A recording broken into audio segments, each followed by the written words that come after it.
Hi, and welcome to the History Respawn podcast. I'm your host, Bob Whitaker. On today's episode, we'll be discussing a new history game called Blackhaven, developed by Historiated Games.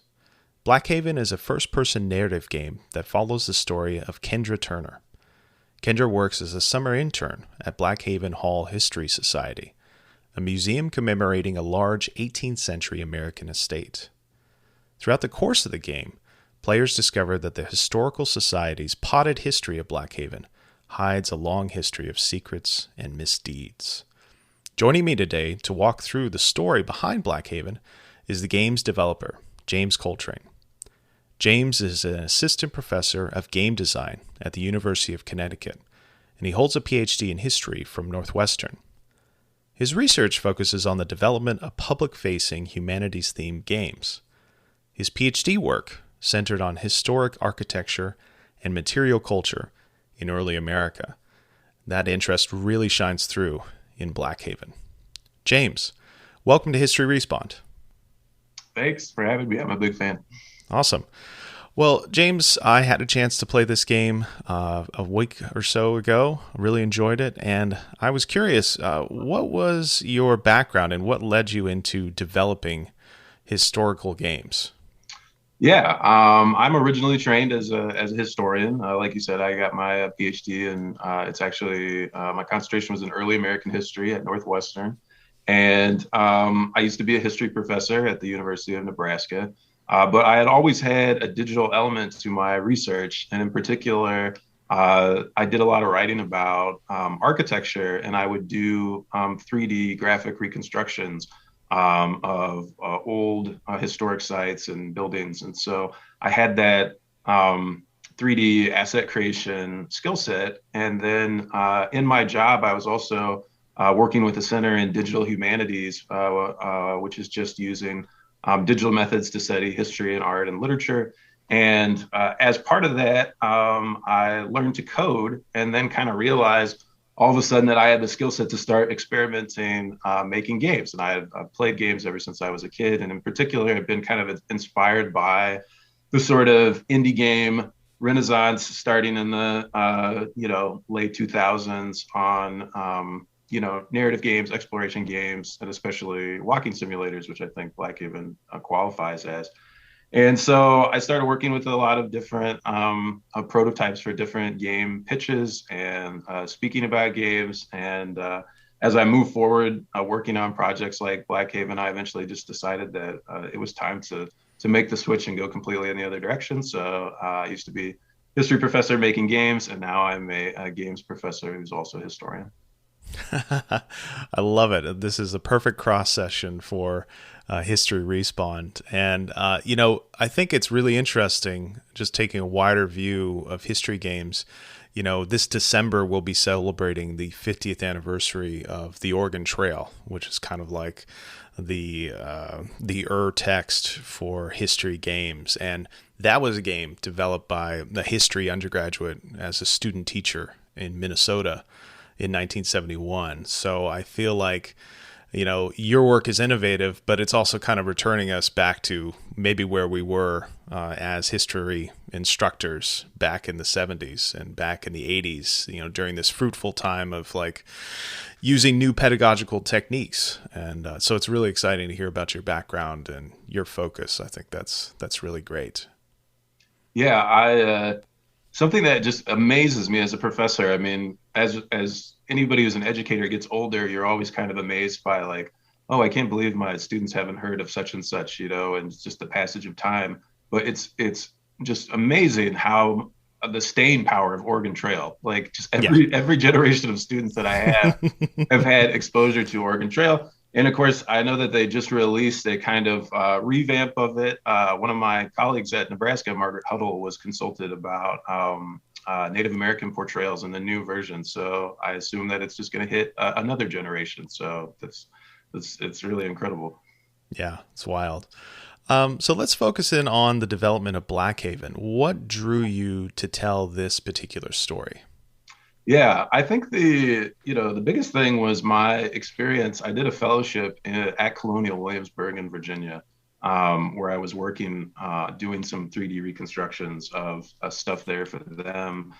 And, Virginia is a place where the history of slavery should be inescapable. In the 18th century, the population of Williamsburg was half enslaved. The population of the state was something like 40% enslaved, hundreds of thousands of people. And, a place like Williamsburg is trying to do a better job of putting that forward. But as I went around looking at other places for architectural reference, particularly a number of plantation homes, it really stuck how little some of them were recognizing how central that was. And I went to a plantation site where the guide very glowingly told us that the same family that was there in the 1650s still lived in the house today, and talking about their economic success and what amazing entrepreneurs they were, and as if no one else had contributed to their wealth. I went to another very, very prominent historic site where, I had to walk around the tent that they were setting up for the wedding the next day while I was there. And just kind of the disconnect, going to a place like this as a historian, knowing about the awful realities of slavery and about, some of these larger homes, the hundreds of people that would be needed to sustain in a state like that. Some of these are almost they're the size of counties, and have all of the micro cities even. Yeah. I mean, would have a wharf, a cooper, a shoemaker, a blacksmith, everything you would expect in a small town, all being done by enslaved people.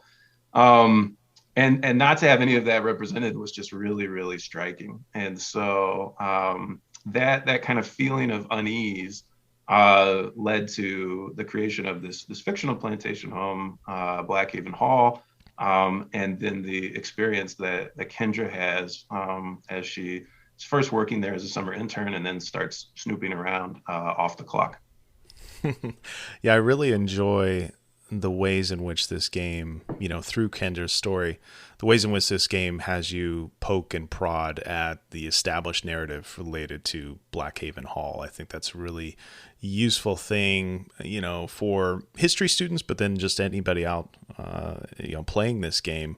Be useful lessons about the ways in which, kind of established narratives of the past need to be critiqued, and they need to be analyzed, as we go forward. And I think, the elements that you brought in as somebody who teaches U.S. history every semester, the elements you brought in of this kind of plantation chic, you could almost call it, where, it's a very fancy, nice historical society that Kendra's working for. And then, like you had your own experience, there's brochures related to having weddings there. And, it's a huge problem. Where I grew up in Texas, and I've taught also in Louisiana, where, these plantation sites are treated as, places for history, but then also places for popular events, and without much context related to what actually happened in those places in the past. Yeah, absolutely. And another thing I think that gets lost, which is just a practical thing, is the sense of scale. Again, that you have one house, but that may be being supported by hundreds of people working on up to like a dozen satellite farms, and just none of that can be physically represented. I will say, in Louisiana, I believe it's the Whitney Plantation is the name, but there is a plantation that has been purchased with the intent of it being a museum of American slavery, and where they center the experience of enslaved people over the family. And I think that has been pretty well received so far. So that may be pushing some people to move in different directions. I know also that at just this year at Montpelier, the family home of James Madison, that they came to an agreement with the descendant community of the enslaved people who were there for co-ownership on their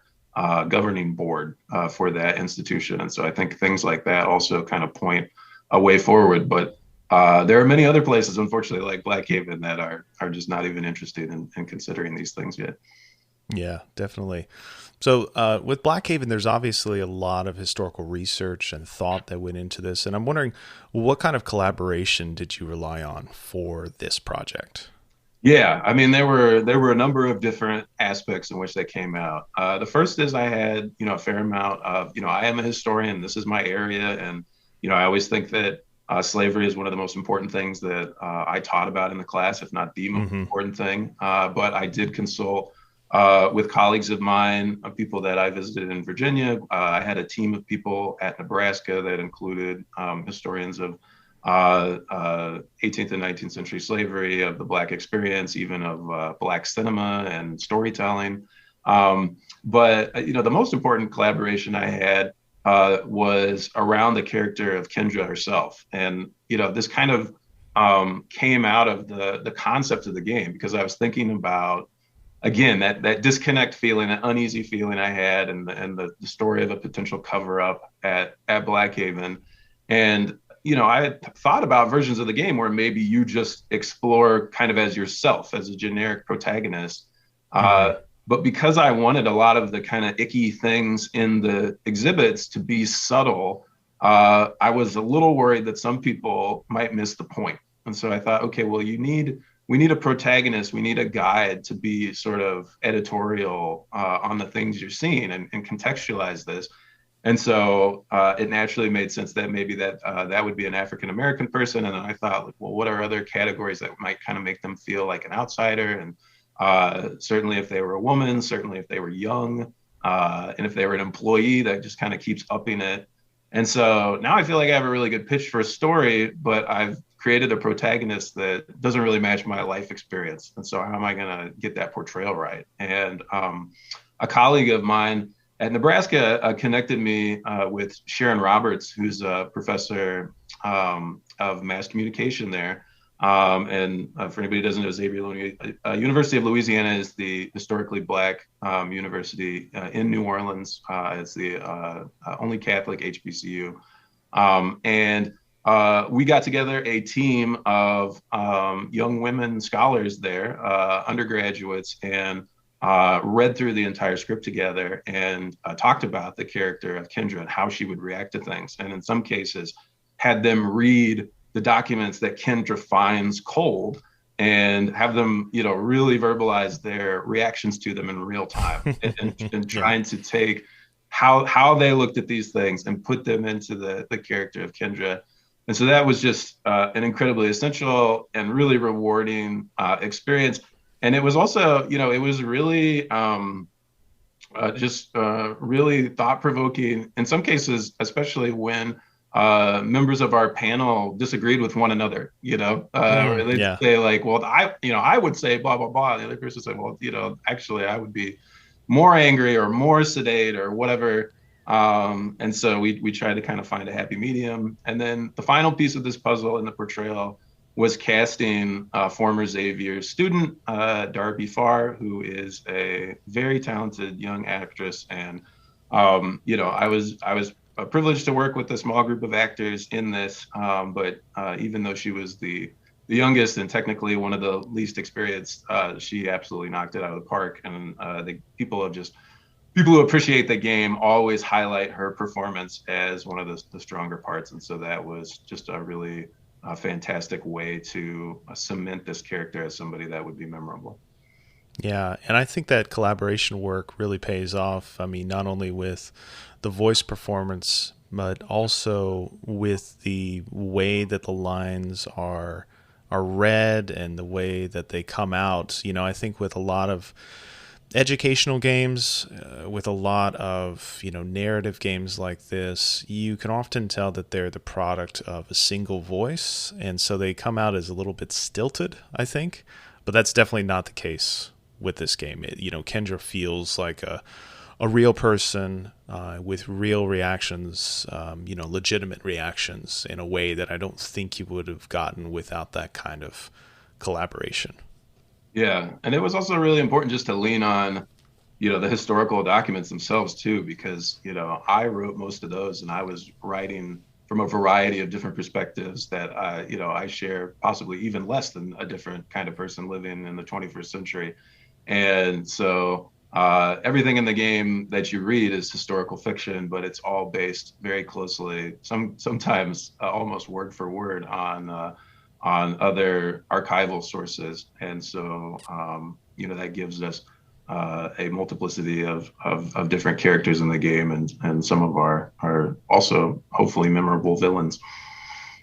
Yeah, definitely. I can think of a couple. I don't want to spoil it for anybody who hasn't played the game yet. But moving on, I was wondering, with regard to the game's mechanics, what type of inspiration did you draw from other narrative-focused games? I think you led in at the beginning of our talk talking about walking simulators, which is often a term, at least in game culture, is used as a pejorative. So I'm wondering, what drew you to that kind of narrative focus? What drew you to that kind of walking simulator look? Yeah, I would say first, I mean, I love walking simulators. I know not everyone does. I think that's totally fine if you don't. I do think that they are very valid as games. I'm somebody who, always enjoyed first person shooters, but was really drawn to the parts at which they would focus more on narrative. And so, like, when Half-Life starts having these little skits, or even things like BioShock, where they're letting a lot of the environment tell the story, I just love that. And so for me, like, walking simulators just kind of gave me only that, sometimes left out the shooting and the action. And I found that really rewarding. Obvious point of inspiration. I mean, arguably the first major successful walking simulator is Gone Home. And that's a game that just always really stuck with me. But particularly just how similar that is to the process of history. Gone Home is a game where a story is told essentially by snooping, and the major events of the story have already happened in the past, and you're piecing it together. And that's, very similar to the job of historians. And the other thing is, and, I'm sure people who are more versed in game history might be able to correct me, but Gone Home was the first game that I remember playing that had, maybe not in the environment because they were still a little bit graphically constrained, but in like the 2D art, the documents and books and things that you would find, that those seemed designed in a way that was totally realistic, that was not immersion breaking, where they would have different styles of handwriting and a variety of graphic design and stuff like that. And I just love that feeling that it didn't feel like video game text. And I think subsequent examples have expanded that to the environment. And you play things like Life is Strange, which people, have all kinds of different gripes about. But one of the things I think is really strong in that is the environmental design. It actually feels like somebody's bedroom. It feels like a school. And, I think to date, the highest form of this that I've seen is in What Remains of Edith Finch, where every single room that you go in is absolutely packed, not only with very realistic and appropriate feeling furnishings and stuff like that, but there's a tremendous amount of storytelling that's just baked into every corner of that. And so that was a real point of inspiration. I wanted the museum to feel like a real place, even to the point of being a little boring. The architecture of the museum is not spectacular. I don't have these amazing, a little bit of that in the big house, but it's like, what makes sense for the story? Well, this was probably built in the late 70s at some point, and they have a small budget, and and so I looked at photo references for pretty drab museums to get a sense of design, and even things like floor mats and exit signs and all those little things, and I also wanted it to be a place that had multiple generations of, being an open public institution. So you can see the design. Different directors. Yeah, you can see the design change on certain labels. And of course, the architecture and the presentation is very different in the restoration that's newer than in the older museum. So all of that, I think just that like real deep sense of like environmental presence was a big thing.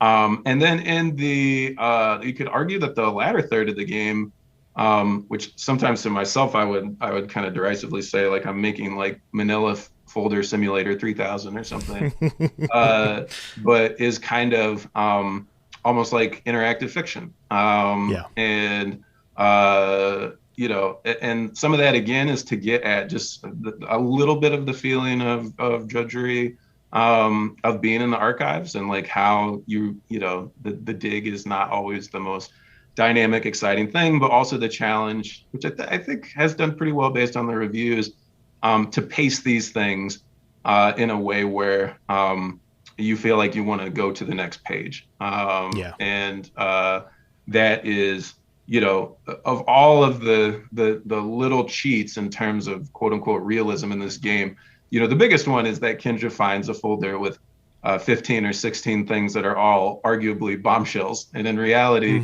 she'd go through 10,000 pieces of paper before she found the one that was interesting. But yeah, I do think that just that walking simulators or narrative heavy games are a really great way for the expression of history. And, just like the development of the just getting, more memory and more texture space and high resolution models and everything has helped boost that. I think that's going to continue in the future, where we can get closer and closer to a sense of presence in some of these places. Yeah, definitely. And, it's interesting, you bring up Gone Home, you bring up What Remains of Edith Finch, and I've been threatening, my co-host John Hardy and I, we've been threatening to do an episode of History Respawn on Gone Home, with a material culture historian, somebody focused on the 90s, and, looking at that game and the way it uses, like you'd said, kind of the presence of these spaces and how it uses the ways in which these documents are written, the handwriting, and how that work, going back to something like BioShock, even environmental storytelling. This is all just what historians do. It's just that we don't often also have a gun with us. So I think, that's all. You can already see a lot of that influence in this game. And, I think looking forward, just as somebody who thinks about, maybe transitioning this game, working further on this. I mean, this is a game that could easily be, updated and used for a VR headset. This is a game that could be iterated on and used for different consoles. I just think it's a really adaptable template for a game, and it's also one I think, like you said, it works really well for a history-focused game. Yeah. And that's, an interesting thing with this game has been to just see how people come to it with different experiences with history. And, as a historian, history professor, there's certain things that you forget are going to be new for certain members of your audience. And so I've been just kind of impressed with the number of people who are kind of coming to the first time the realization of like, oh yeah, like our history is really shaped by the people in control, and it's not necessarily always reflective, which is, kind of a base level observation. But if that's new for people when they play the game, then that's a really awesome thing. So with regards to the players, you don't design a game like this unless you're trying to impart some sort of lesson to them. So I'm wondering, without spoiling too much, what do you hope players get out of playing Blackhaven? Yeah, I think the first thing, kind of connects to just what I was just saying, is to think about, when they kind of dig deeper with Kendra into Blackhaven and realize the amount of things that have been fudged or misrepresented, for them to think critically about other historical narratives that they're encountering, and especially anything on similar topics in American history, and maybe just think a little bit critically about that and wonder what led to the construction of the story that I'm hearing and how my reality diverged from that. On a more specific level, I think there's a number of things that was going for. One is, something that's been discussed a lot in the last couple of years, and that's just how the legacy of slavery and that exploitation persists to the present day. And so, the early part of the game is focused primarily on the 18th century and the kind of cult of the founding fathers and little holes that are kind of being poked in the patriotic narrative there. But when you get into the kind of nitty gritty of it, it goes much later into the 19th and even into the 20th century. And of course, when we get to the character of Dorothy Mitchell, all the way up to the present day. And so it's a way to show that both the benefits accrued by the exploitation of slavery, unfortunately, persists to the present day. The Harwood family is still doing really great as a result of their conduct in the slave trade and the slave system, and that the harms also persist. And we see ways in which people are still dealing with disadvantages for crimes against humanity that have happened almost 2 centuries ago in some cases. But the flip side of that, that I also want to see people to see is that there's a constant pushback, and that there are levels of resistance that have happened not only from enslaved people themselves, but from their descendants and from the Black community at every stage of this. And both that because of the power differentials, that they're not always successful, but they are always present. And so that they, that this is not just a story of people who are willingly experiencing these degradations, but are constantly pushing back and making difficult choices, and trying to do in very bad situations what's the best for them and their families. And then something that I don't know that I could claim to have intended for this, but I was very flattered that our collaborators brought up, is that this potentially for some Black players is an opportunity for them to actively reclaim a stake in museum spaces. And so, Sharon Roberts at Xavier, who helped with the script, said, that when you are African American, especially if you live in a place like Louisiana, everywhere is a museum of your history, and it's in many cases a very negative history. And she even talked about how up until a couple of years ago, her office at Xavier was on Jefferson Davis Parkway. And just the irony of being in an HBCU and having that situation. And so, through the magic of video games, we get to embody in a very safe way people pushing back into museum spaces and archives where they perhaps haven't felt welcome in the past, but now get to sort of enact a story of resistance in that space and kind of reclaim that.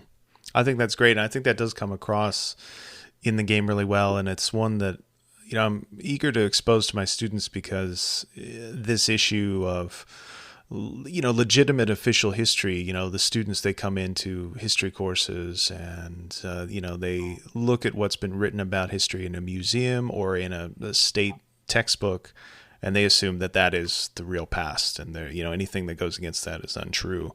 And so it's really hard to get across to them that history is about different interpretations and evolving interpretations, and how things that have been written, in hard stone at a museum or a historical marker or something like that can be criticized and could be overturned. And I think that this game gets to that really well. And, with regard to your other point about resistance, I think, that's another issue that students have trouble with, is they come into these classes and they say, well, why haven't people been resisting this, since the beginning? Well, why are we only now hearing about it? Well, it's like, well, actually they have been resisting. It's just been kind of buried. And I think this game gets to that point and gets to the ways in which politics plays into historical memory really well. So yeah, good work. Yeah. And even in the writing of history, we have W.E.B. Du Bois writing very clear histories of Reconstruction, really early and really prominently, and that not getting through. And, Black historians of this period are arguably not really being represented in the academy till John Hope Franklin in the 30s. Yeah. So yeah, absolutely. Yeah. Yeah. Yeah.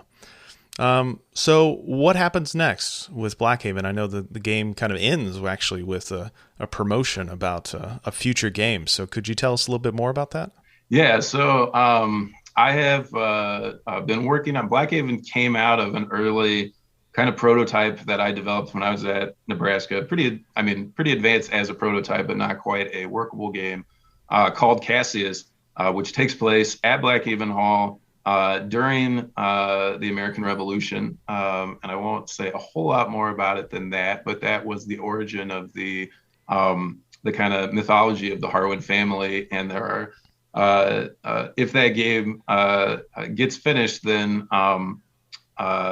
there are many additional sort of Easter eggs in Blackhaven that are not clear right now that will really hit once people play that. But that's a pretty big project, and so I'm kind of waiting to see how Blackhaven does and how the interest in it grows.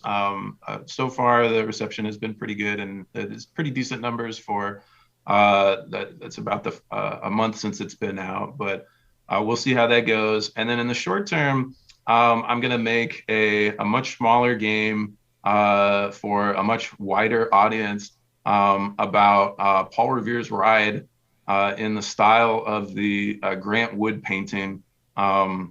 Depicting Paul Revere's Ride, that's kind of both a little whimsical and a little subversive. And I'm very interested in the way in which kind of another mythologized character, although fortunately relatively much more admirable one in Paul Revere, has been reused over the centuries in American history to represent different purposes. And so most notably by Longfellow using a poem that was designed to rally people to support abolition in the lead up to the Civil War, and then later by Grant Wood in a way to kind of marshal a kind of a shared American patriotism directed against rising fascism in Europe. And so I think thematically that's just kind of an interesting thing, but the game itself is going to be a very small, all ages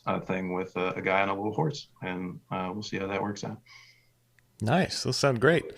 So I'd like to end each discussion episode, with my guest asking them what they've been playing recently, just so that the listeners get a sense of the fact that historians and scholars, they're real people, they play games. And so I'm wondering, what have you been playing recently in addition to your own games? Yeah.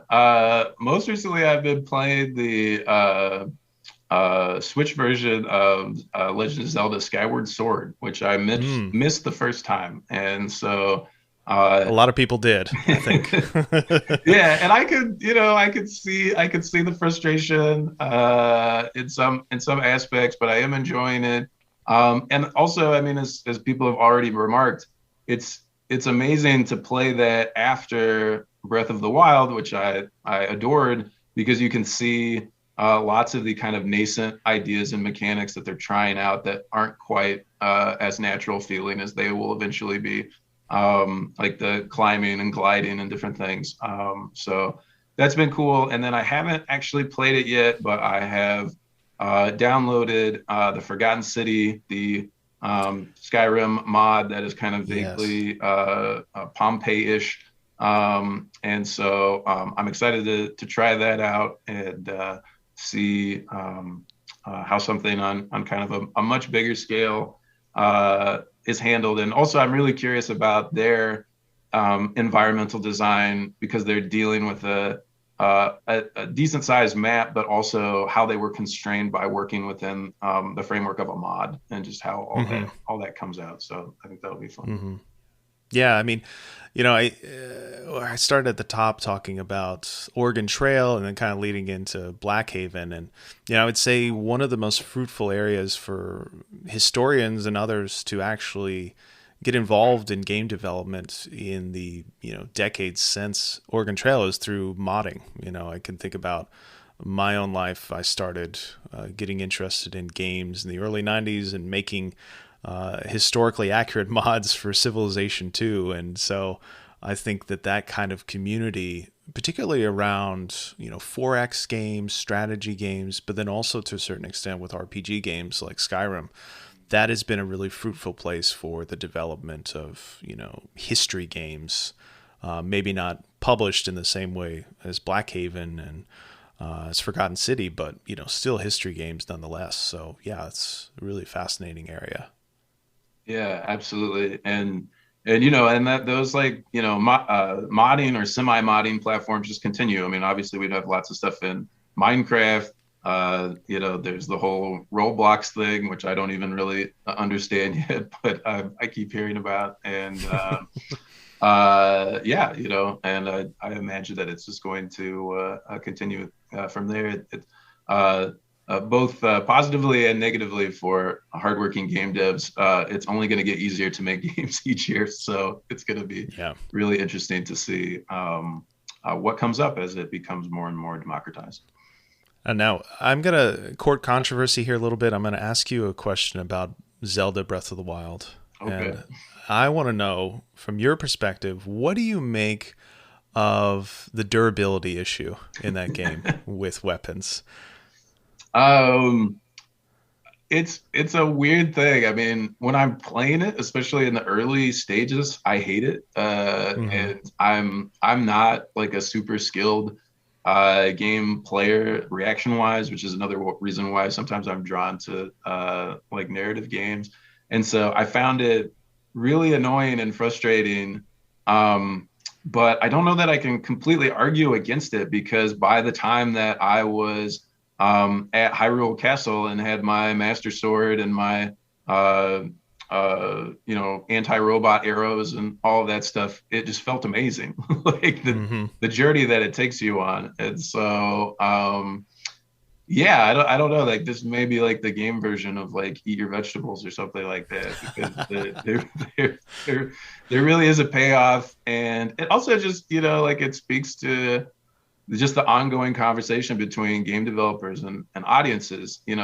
Zelda, by virtue of, making arguably like some of the best games on every generation of video games from their inception, has a tremendous amount of trust. And so people are going to stick with things that are frustrating.